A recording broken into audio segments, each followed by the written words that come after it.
Hello everyone. तो आज हम क्लास 12th के एग्ज़ाम जो बचे हुए थे वो एग्ज़ाम्स होने वाले हैं जो, तो उनमें से इकोनॉमिक्स सब्जेक्ट के इंपॉर्टेंट क्वेश्चन आंसर देखेंगे। ठीक है, जो आपके लिए बहुत हेल्पफुल हैं, जो बहुत इंपॉर्टेंट क्वेश्चन जो ज़्यादातर एग्जाम्स में आते हैं, तो उन क्वेश्चंस को आज हम देखेंगे इस वीडियो में।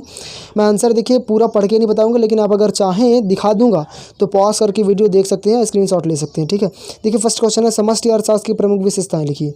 ठीक है, अगर आपके पास आंसर है तो इससे अच्छी बात ही नहीं कुछ, अदरवाइज आप देख सकते हैं ये आंसर। ठीक है, ये आंसर।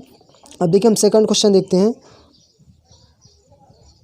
देखिए सेकंड क्वेश्चन है समष्टि अर्थशास्त्र की सीमाएं या कि फिर दोष, सीमाएं दोष एक ही हैं तो इनको लिखना है। ठीक है, देखिए आंसर आप देख सकते हैं, जैसा कि समष्टि अर्थशास्त्र की सीमाएं दोष निम्नलिखित। अगर आपके पास है तो बहुत अच्छी बात है, ये पॉइंट्स लिखे हुए हैं तो आप इससे पॉज करके वीडियो देख सकते हैं। ठीक है, जैसे कि हमारा नेक्स्ट क्वेश्चन है व्यष्टि अर्थशास्त्र की प्रमुख विशेषताएं लिखिए। ठीक है, व्यष्टि अर्थशास्त्र और समष्टि अर्थशास्त्र आप जरूर पढ़ लीजिएगा, क्योंकि इसके क्वेश्चन इंपॉर्टेंट रहते हैं। फर्स्ट लेसन पढ़ जाता है तो इसके क्वेश्चन आते हैं।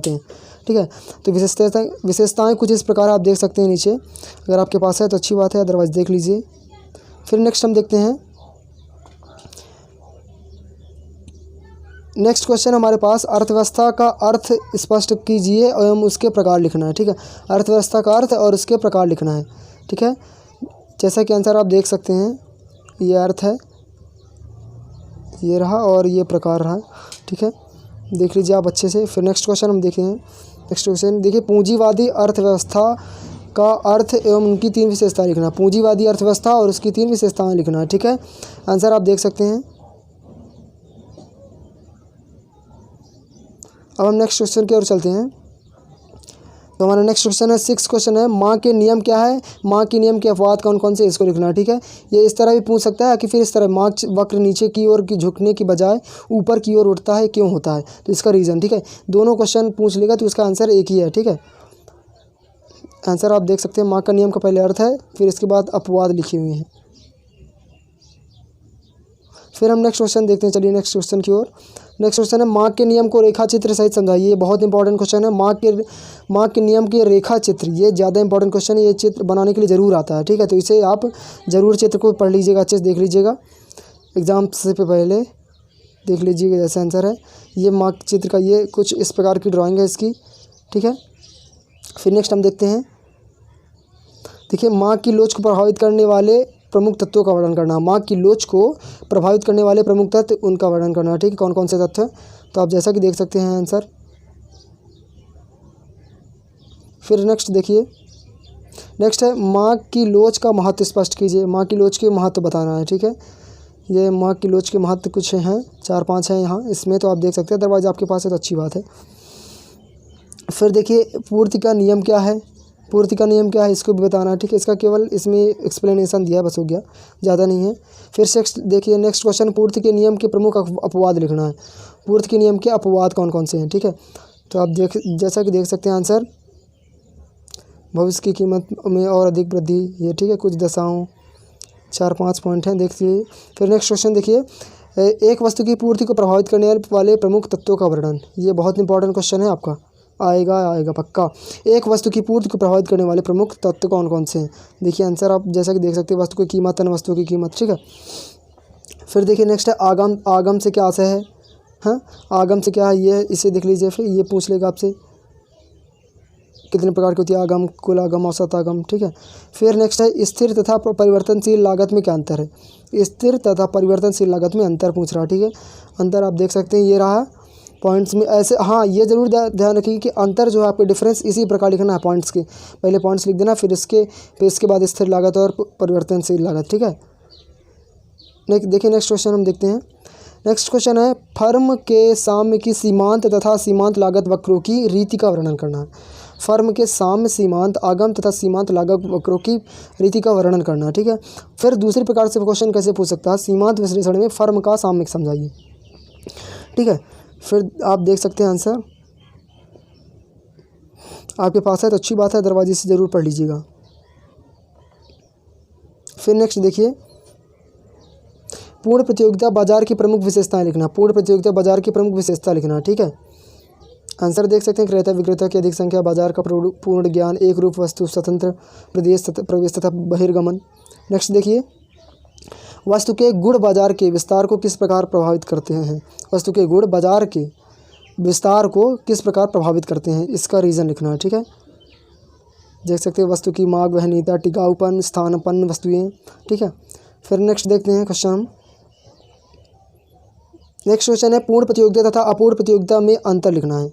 पूर्ण प्रतियोगिता और अपूर्ण प्रतियोगिता में डिफरेंस लिखना है। ठीक है, आंसर मैंने बताया था डिफरेंस किस प्रकार लिखना, पहले पॉइंट्स फिर उसके बाद जो भी टॉपिक है, जैसे कि देख लीजिए आंसर। ठीक है, फिर हम नेक्स्ट क्वेश्चन देखते हैं। अब इसमें देखिए पूर्ण प्रतियोगिता और एकाधिकार में अंतर पूछ रहा है। ठीक है, उसमें क्या, उसमें दूसरा पूछ रहा था, इसमें दूसरा पूर्ण प्रतियोगिता और एकाधिकार में अंतर लिखना है। ठीक है, आप देख सकते हैं जैसे कि है। फिर नेक्स्ट क्वेश्चन देखिए, चलिए नेक्स्ट क्वेश्चन है पूर्ण प्रतियोगिता का अर्थशास्त्र में अध्ययन क्यों आवश्यक है? मतलब पूर्ण प्रतियोगिता का अर्थशास्त्र में क्यों आवश्यक है, ये चीज़ देखना है। ठीक है, ये चीज़ रीज़न लिखना है क्यों आवश्यक है। तो आंसर आप देख सकते हैं जैसे कि पूर्ण प्रतियोगिता कल्पना मात्र है, क्योंकि पूर्ण प्रतियोगिता ये सब चीज़ है। ठीक है, फिर नेक्स्ट देखते हैं हम। नेक्स्ट क्वेश्चन है राष्ट्रीय संपत्ति से क्या आशय है? राष्ट्रीय संपत्ति के प्रमुख अंग कौन कौन से हैं? राष्ट्रीय संपत्ति पूछ रहा है। ठीक है, राष्ट्रीय संपत्ति से क्या आशय है, उसके प्रमुख अंग। ठीक है, आंसर आप देख सकते हैं। आशय पहले पढ़ लेना, उसके बाद अंग पढ़ लेना है। श्रम शक्ति, स्त्री पूंजी, स्टॉक। ठीक है, फिर नेक्स्ट देखिए सकल घरेलू उत्पाद समझाइए एवं उसकी विशेषता बताइए। जीडीपी। ठीक है, सकल घरेलू उत्पाद ये सब पूछ रहा है और इसका अर्थ और इसकी विशेषताएं बताना। ठीक है, देख सकते हैं आप। फिर नेक्स्ट क्वेश्चन देखिए राष्ट्रीय आय के आकलन में कौन कौन सी सावधानी रखनी चाहिए? राष्ट्रीय आय का जब आकलन उसमें कौन कौन सी सावधानी रखनी चाहिए, ये चीज़ देखना, जैसा कि आप देख सकते हैं। ठीक है, आंसर। फिर नेक्स्ट देखिए भारत में राष्ट्रीय आय की वृद्धि हेतु कोई 5 सुझाव। राष्ट्रीय आय की वृद्धि हेतु कोई 5 सुझाव लिखना। ठीक है, कि राष्ट्रीय आय की वृद्धि कैसे हो, उसके लिए सुझाव देना है। ठीक है, ये देख सकते हैं जनसंख्या वृद्धि पर नियंत्रण, कृषि विकास के प्रयास, बचत वृद्धि को प्रोत्साहन, उद्योगों को प्रोत्साहन। ठीक है, प्रकृति संसाधनों के संतुलन विधान। फिर देखिए नेक्स्ट क्वेश्चन राष्ट्रीय आय के महत्व को किन्हीं 4 बिंदुओं में समझाना है। राष्ट्रीय आय के महत्व को, ठीक है, 4 पॉइंट में समझाना है राष्ट्रीय आय का महत्व। ठीक है, देखिए आर्थिक प्रगति की जानकारी, राष्ट्रीय आय के वितरण का ज्ञान, नीति निर्धारण में सहायक, श्रम संघों के लिए महत्व। ठीक है, अन्य संघों के लिए महत्व, देख सकते हैं जैसा कि। अब हम नेक्स्ट क्वेश्चन देखते हैं प्रभावपूर्ण मार्ग से क्या आशय है? ठीक है, प्रभावपूर्ण मार्ग का मतलब क्या होता है, ये बताना है। ठीक है, आंसर देख लीजिए। फिर नेक्स्ट देखिए रोजगार के परंपरावादी सिद्धांत को समझाना है। रोजगार के परंपरावादी सिद्धांत को समझाना है। ठीक है, कौन सा है कि फिर उसके पूरे सिद्धांत का वर्णन करना है। ठीक है, देख सकते हैं आप जैसे कि। इसके बाद नेक्स्ट क्वेश्चन देखिए है 28 नंबर से का बाजार नियम क्या है, इसे समझाना है। से का बाजार नियम क्या है, इसको समझाना है। ठीक है, से का बाजार नियम बहुत इंपॉर्टेंट क्वेश्चन है, इसे आप ज़रूर पढ़ लीजिएगा। ठीक है, ये आता ही आता है पक्का। फिर देखिए नेक्स्ट क्वेश्चन उपभोग फलन को प्रभावित करने वाले वस्तुनिष्ठ तत्वों का वर्णन करना है। उपभोग फलन को प्रभावित करने वाले तत्वों का वर्णन करना है। ठीक है, देख सकते हैं आप द्रव्यिक आय, अप्रत्याशित लाभ, हानियाँ, राजकोषीय नीति, ब्याज की दर, आशाओं में परिवर्तन। ठीक है, फिर नेक्स्ट देखिए न्यून मांग का सिद्धांत क्या है, ये बताना। ठीक है, न्यून मांग का सिद्धांत से क्या अभिप्राय है, ये चीज़ बतानी है। तो आंसर देख सकते हैं आप। फिर नेक्स्ट देखिए भारत में बेरोजगारी के प्रमुख कारणों का वर्णन करना है। भारत में बेरोजगारी के रीज़न क्या है, ये बहुत इंपॉर्टेंट है और बहुत इजी भी है क्वेश्चन। ठीक है, तो आप देख सकते हैं तीव्र गति से बढ़ती हुई जनसंख्या, दोषपूर्ण नियोजन, पूंजी निर्माण की धीमी गति, विदेशों से भारतीयों का आगमन, दोषपूर्ण शिक्षा प्रणाली। ठीक है, ये सब चीज़ें। फिर हम नेक्स्ट आगे की ओर बढ़ते हैं। तो गुणांक सिद्धांत की सीमाएँ एवं आलोचनाएँ समझाइए, ये महत्वपूर्ण क्वेश्चन है। ठीक है, गुणांक सिद्धांत की प्रमुख आलोचना बताना है, तो इसे आप जरूर पढ़ लीजिएगा। फिर देखिए नेक्स्ट मुद्रा का महत्व स्पष्ट करना है। चाहे तो मुद्रा का ऐसे क्वेश्चन पूछ सकते हैं या फिर वर्तमान युग मुद्रा का युग है, इसी कथन को स्पष्ट करना। ज़्यादातर ये क्वेश्चन ज़्यादा आता है। ठीक है, ये वाला। फिर आगे बढ़ते हैं हम, आंसर देख सकते हैं उपभोक्ता को लाभ, उत्पादक को लाभ, पूंजी गतिशीलता में सहायक, श्रम विभाजन में वितरण संभव। ठीक है, फिर अपना नेक्स्ट क्वेश्चन है मुद्रा के सामाजिक एवं आर्थिक दोषों का वर्णन करना है। ठीक है, मुद्रा के सामाजिक और आर्थिक दोष कौन कौन से हैं, इसका वर्णन करना है। ठीक है, आंसर आप देख सकते हैं नीचे। ठीक है, पहले ये 2 सामाजिक दोष हैं, फिर आर्थिक दोष दिए हुए हैं। ठीक है, इसके बाद हम देखते हैं नेक्स्ट क्वेश्चन अपना। नेक्स्ट क्वेश्चन है धातु मुद्रा तथा पत्र मुद्रा से किन किन बातों में भिन्न है?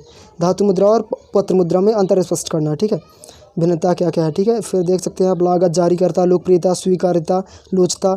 ठीक है, फिर नेक्स्ट देखते हैं हम नेक्स्ट क्वेश्चन अपना है मुद्रास्फीति अथवा मुद्रा प्रसार का अर्थ बताना है। ठीक है, मुद्रास्फीति और मुद्रा प्रसार क्या क्या है इसका अर्थ बताना है और मुद्रास्फीति की परिभाषा भी देनी है। ठीक है, आंसर आप जैसा कि देख सकते हैं, मुद्रास्फीति का अर्थ, मुद्रास्फीति की परिभाषा।